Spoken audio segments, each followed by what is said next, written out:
What's up, y'all? What's good? What's good? What's good? What's good? This is your one and only Facebook Minister Eric Robinson Jr. stepped on here tonight. Tonight, I'm coming out here with I don't know why, late night, little heart-to-heart talk.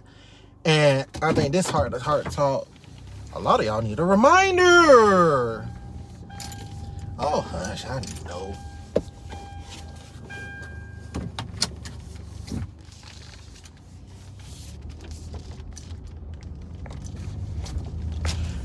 Y'all need a little reminder about something, and I'm just the person to do it. And the topic is your attitude sets the atmosphere. Your attitude sets the atmosphere. I don't need no I just want y'all to listen. Y'all worrying about who's on the camera and all that stuff. Y'all need to actually listen for once.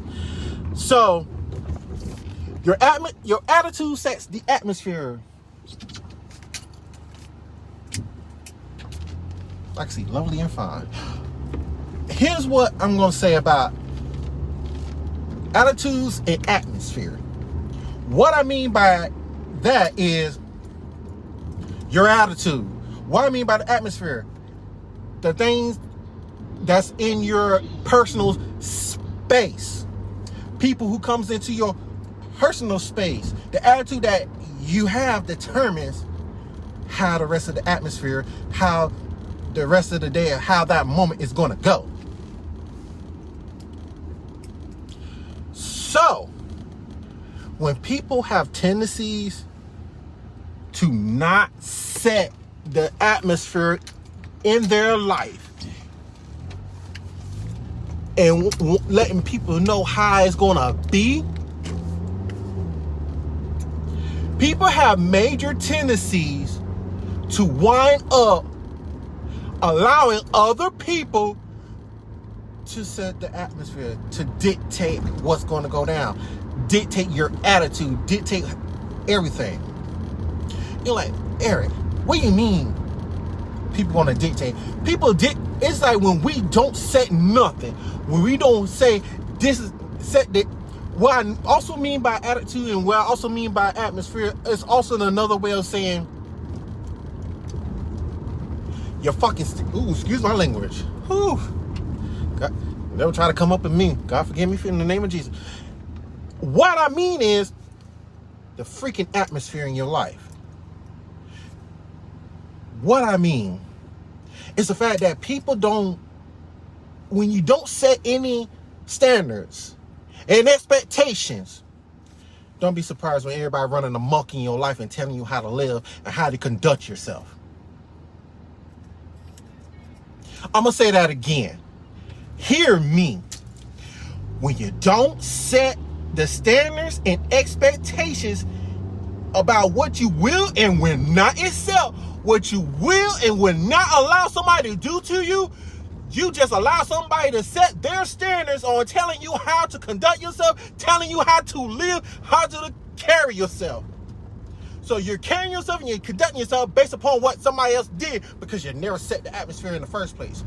You allow somebody else to do it. When you allow somebody else to do it, guess what happens?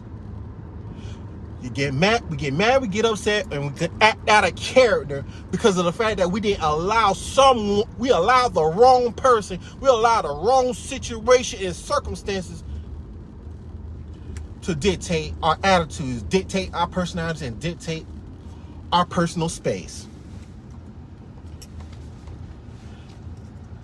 And wondering why things ain't exactly lining up and sitting right in our lives and wondering what the heck is going on? Why is this going on in my life? Easy. You allow the wrong people and you let certain circumstances dictate and control the situation.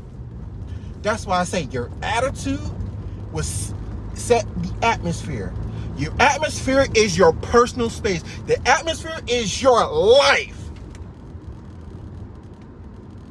When you let God when you allow God to lead you and set the right atmosphere and give you the right attitude and personality, that is God. That means can nothing on God green earth tell you what they can Can't nothing on God green earth say you're going to do this, you're going to do that, because no, because God is not going to allow such crazy things to happen in your life. He will not allow certain things to happen in your life.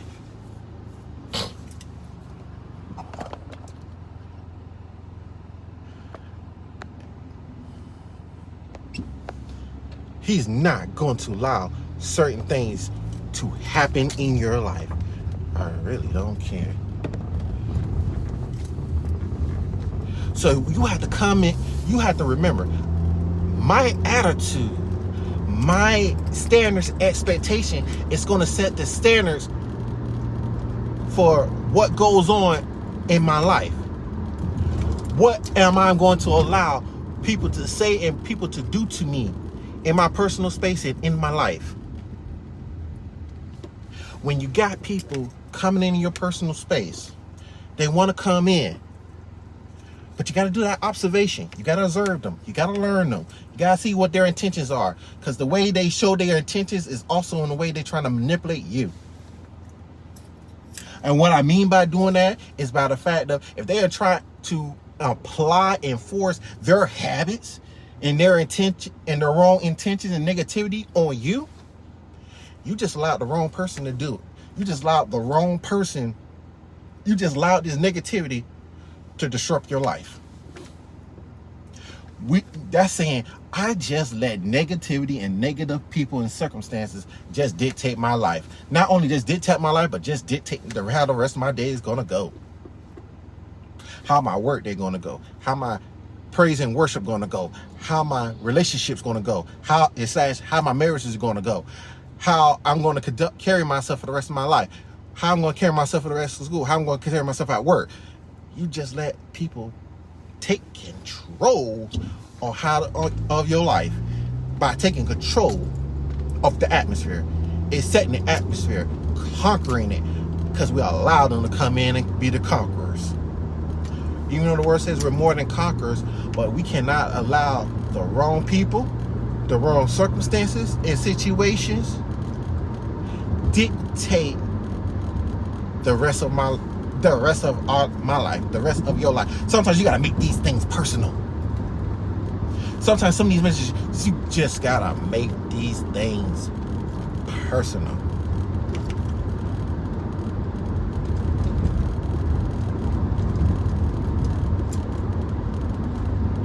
You got to. Because when we don't, we just let anybody run amok in our lives. And when we allow anything and anyone to run amok in our lives, we wind up acting out of character. We'll allow it. We'll allow it. We really do.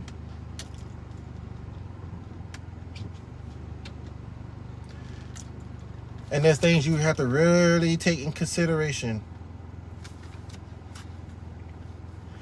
Just like, I'm going to throw this at you. How am I going to place this? How am I going to place this?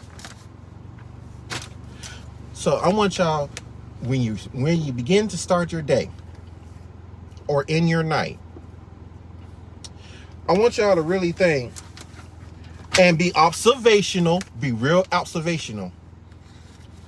Who the heck do I allow in my personal space? Who do I allow in my personal space? What do I accept? If I set my standards, if I'm setting the standards and I'm setting expectations, all my standards and expectations must be met for a person to continue to be in my personal space. Must be set in order for them to be even around me. Because you know how the rich get rich because they're around other people, rich people? Yeah, it's actually true. Let me give you a little something out of biblically as well to help y'all out a little bit. Because I'm wilding out. Genesis chapter 4, verse 3 through 5. And in the process of time, it came to pass that Cain brought up fruit of the ground and offered unto the Lord. And Abel, he also brought the firstlings of his flock and the fat of thereof.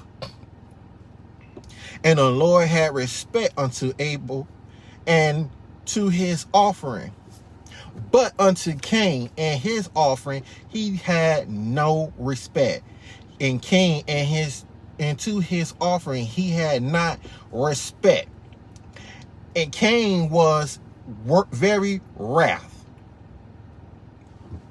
and his countenance fell. Let me continue on. The Bible did not say why God rejected Cain's sacrifice. Perhaps Cain's attitude was improper, or perhaps his offering was not up to God's standard. And it talks about it in Proverbs chapter 21, verse 7, saying, the sacrifice of the wicked is detestable. How much more so when brought with evil intent. So let me do this right quick. So pretty much Abel and Cain had to bring an offering to God. Abel's offering was respectable, while Cain's was disrespectful. And you're like, why did God didn't accept Cain's offering? Reason that kind of really clicked into me when it came down to it was because even though it didn't say why God rejected it, but what came to mind when I was reading it and getting more of an understanding was the attitude. You know, in the word it says, God in 2 Corinthians, it talks about a cheerful giver. God loves a cheerful giver. When you do and present things with grudgingly and with a freaking attitude, what's the point of giving it? You might as well keep it in your pocket. You might as well keep it to yourself. So let me explain that part. You're like, Minister, please do. Right. So the reason why Abel's offering was accepted because of the attitude it was presented with. Usually, like, yeah, your attitude will determine a lot of things. Abel came with the positive right attitude when presenting his offering. Because in the word, it talks about God loves a cheerful giver. He cheerfully gave his offering to God. While Abel probably had an attitude about it. That's like in another way example, when somebody do something for us out of the kindness of their heart, they doing it cheerfully. But when you ask for something in a negative way or in another way that's very unacceptable, guess what?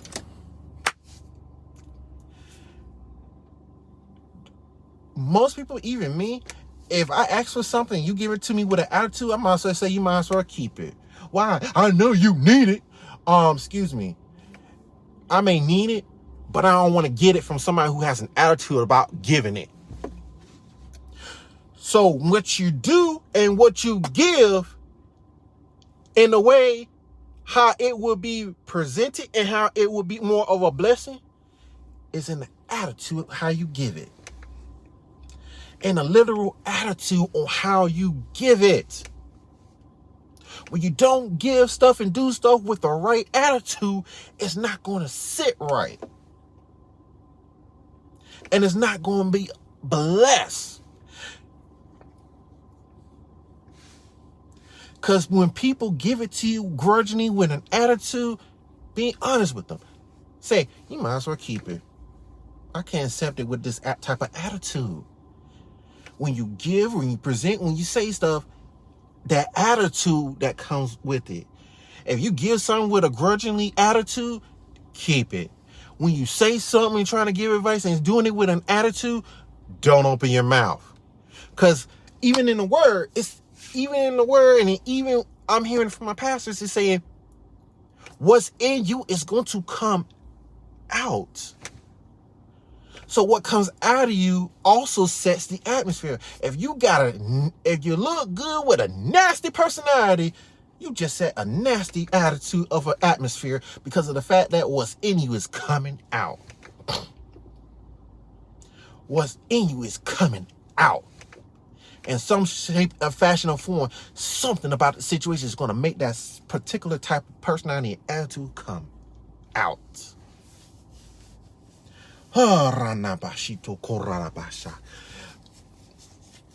And most people are like, Eric, why you don't want this, right? Because the way you present it, the attitude that came with it. Did it come from the kindness of the heart, like in a cheerful giving way? Or did it come in an bad attitude, grudging way? And at times we have to be ready to identify this stuff. Don't take, don't receive, don't be open to receive if it's coming out in a negative way. So, Minister Harry, you just don't want me to get something from somebody because of... Pay attention when somebody say something and give you something. And vice versa to y'all who's doing it and saying it and giving it. Pay attention on how they give it. Pay attention how they receive it. Because of the fact that the way they receive it, either you need to keep it or you need to don't say it at all. Don't say it at all. Don't give it at all. Because you're giving something with negative energy. You're giving it with a freaking attitude. Most people think because they look good on the outer appearance, they have the right to have a nasty personality with it. But scratch your head wondering why you're still single, wondering why it's smash and go missions, wondering why you can't sustain something good and healthy. That freaking nasty personality that's dwelling in you keeps you in the position and keeps you the way you are in your life. Don't get mad. Don't get upset. This ain't one of them type of messages that's supposed to make you happy. It's one of the messages that you may have to look in the mirror and see if there are issues that you have to face and have to deal with.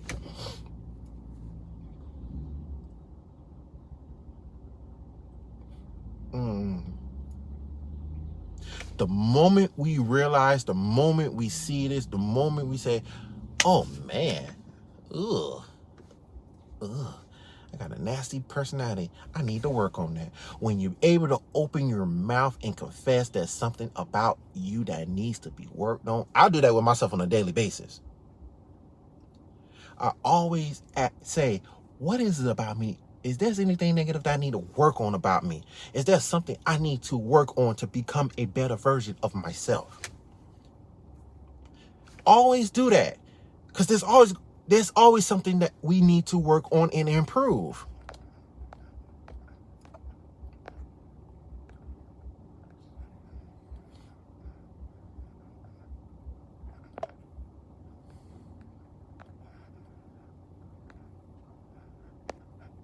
It's always something that we can do and we can work on to improve. When we choose to say, oh, I'm perfect, ain't nothing wrong with me, I don't need to change nothing about me. Wait till you're being put in a particular situation that requires change. Wait till you get around the right people that's going to let you know there's something about you that needs to change. And a lot of people want to tell you, just because you look good, just because you have all the money, the cars and all that stuff, it's always something about you that needs to change. Because sometimes life has its own way of humbling you. But I always had this dwelling on me. And now I got a chance to really say something and talk about it. Look Physical attraction is the most common thing that a lot of people in this world deal with. That's the lustful part. Actually, you can have a physical attraction, but when there's no spiritual, emotional, and mental attachment or connection, take away the looks, take away the materialistic things. What is it about the situation and the person that's going to make you stay? What is it about them that's going to have you stay in the committed relationship, stay on the job, stay in the marriage, stay in this ministry? Because when we too concerned about you only physical, and watch physical fade away. When physical fades away, when material things goes away, sorry, often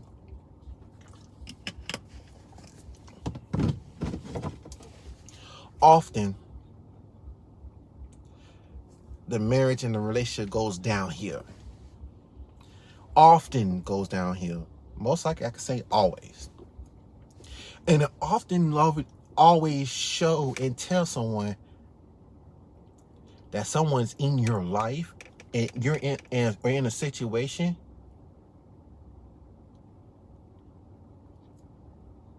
that no longer benefit them.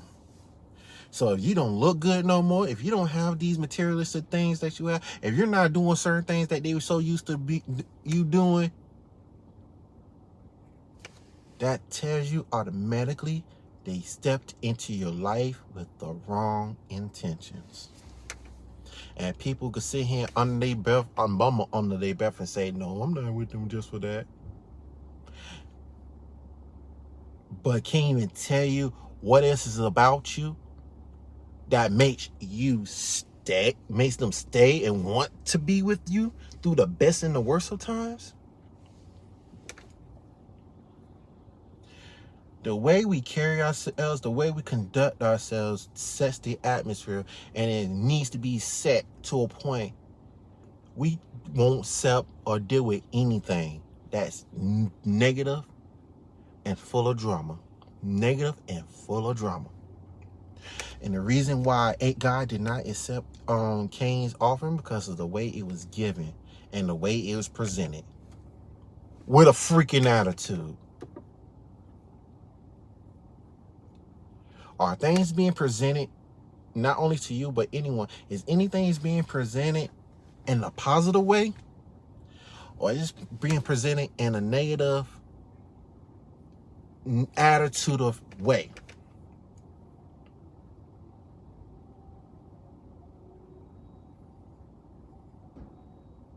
Normally I have quite more people on here, but I know I'm doing this late night. That's on me.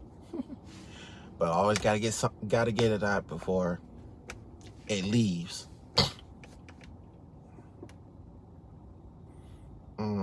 Interesting. So the atmosphere and attitude. Your attitude determines what type of people and what type of situation that's going to happen. The negative or the positive. The atmosphere is your standards and your expectation. What would you will accept? What won't you accept? What would you allow to be said and what would not be allowed to say? What you will and will not tolerate. That's the ordeal of setting the atmosphere. When we let other people dictate it, guess what happens? We just let them take us down the wrong path. We just allow them just to dictate how they're going to do and how they're going to treat us. So if it ain't been set from jump start, when it's literally not set from jump start, somebody finna take control and run amok on in your life. Somebody gonna do so much stuff that you're not gonna approve of, but at the same time, you allow it to happen because you didn't set the atmosphere. You didn't set the standards. You didn't set the expectations. You didn't make it plain and known. So keep in mind about your attitudes and your atmosphere, which is how you will allow people to say and do. Just like God didn't accept Cain's offering because of the attitude that was presented. If it's not presented in the correct way, it will not be accepted. No ifs, ands, ors about it. Don't settle, don't tolerate anything being said and done to you. Don't. Because it gets to the point, if you do, then any and everything will be done, and you will be at a point of how am I say this? It's gonna be to a point that's gonna tell them, you're gonna allow me to do any and everything to you and don't even give a crap. Get the picture?